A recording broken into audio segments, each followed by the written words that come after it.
load the signal that is on counter output. The primary is the button press state, and in the button press state, we're just going to remain and wait here until the button is high again, in which case that means the button is not pressed anymore. We don't have to go directly back to that button. So 0, this is going to keep counting until you release the button. So that's actually this state is released until the button is no longer pressed. So when button pressed, this green button is high, which means it's been released, then state will move on to state 1. All these states will stay the same, will remain in the button press state. And that's it for that one. That's how all we have to do is add the library, so I'm going to do the arithmetic. I think we're done. Projector, new over. No. Okay. We're done with that one. And now we can see here that we have all 4 modules defined in our project, and they're the 4 modules that we need right here. But unfortunately, there's still one more VHDL module to create, which, is not depicted here, but arguably the most important one that we need. It's called the top level. And in the top level, what we have to do is we have to create pretty much a single module that involves all 4 that we created. So this is important to do because not only does it help us interface to our clicker, but it also will declare the connection that made. Because if you created something quickly, you would have saw that nowhere in our VHDL code did we declare that this clock input, for instance, is going to connect to the onboard clock, or that the keying out of the debug hardware is going to connect to the alpha counter.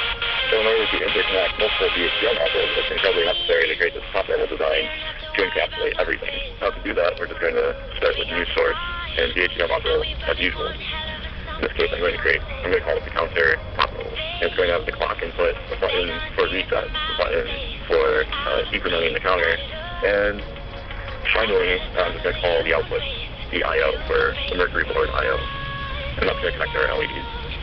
Now creating the top level is going to be a little tricky at first, but once you get used to creating the top level, it will get to the point where this portion of your project is the most tedious portion. And this is also kind of where creating your map really comes in handy. So what you're going to do first is within this architecture line, so you're going to declare the debug hardware, the clock divider, the alpha counter, and the register. You're going to declare all those there. You're also going to declare the signal that interconnect those modules, and finally the signal that receives the output. So to declare a component, what you want to do is you want to click on the module that you want to declare, and then set the guide around it. Yep, and what it's going to do is it's going to create kind of this sort of block code that you're just intended to kind of copy and paste. And this little block right here is your declaration. Copy that guy and just simply paste it in. And then you can simply use the same method for the rest of the modules. So now that you have all of the modules that you want in your top level, what you want to do is you probably notice that register LEDs has this sort of weird icon next to it. Well, that icon actually denotes which one of your modules is the top level. So, of course, you want to make this one your top level, so you just right-click and say set as top module. So we got everything declared, and now the next thing is to make the connections in between the modules that you want. So it's the same thing that you saw before. By opening this up, you also get this block of code. So if you copy and paste that, that is intended to go beneath this begin statement. The process would usually go, but here, what you're doing is you're creating an instance of the debug hardware. So it's debug hardware like instance, basically. This name is purely arbitrary. The debug hardware port map, and so you're just assigning the inputs and the outputs to signals. And by assigning inputs and outputs to similar signals to other VHDL modules, that is how you're connecting the modules together. However, for external peripherals, like the clock, the onboard button, and the external button, you can directly connect those